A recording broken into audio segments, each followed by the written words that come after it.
Easy way to hide notification content on Android lock screen in 2025. If you find this video helpful, make sure to leave a like and comment a heart. As you can see on the screen, notifications from apps are showing with full details. In today's video, we'll learn how to hide this information. I'll also share a few helpful tips. Video might be a bit detailed, but it will definitely be useful for you. So first, unlock your phone.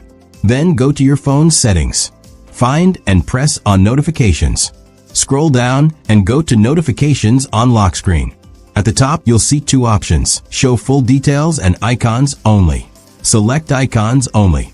Now, when you receive a notification, the content will be hidden. Only the app icon will appear on your lock screen. Now let me share some tips that many people don't know. Transparency. This setting controls how see-through the notification background appears on the lock screen. Increasing transparency makes the background more invisible, allowing more of your wallpaper to show through.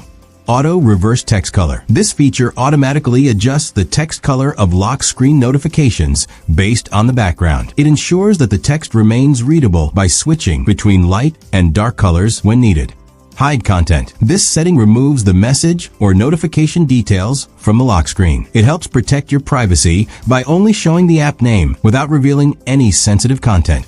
Notifications to show. This option lets you choose which types of notifications appear on the lock screen. You can choose between showing both alert and silent notifications or just alert notifications, depending on your preference. Comment below and let me know which settings you applied. Thanks for watching, and don't forget to subscribe.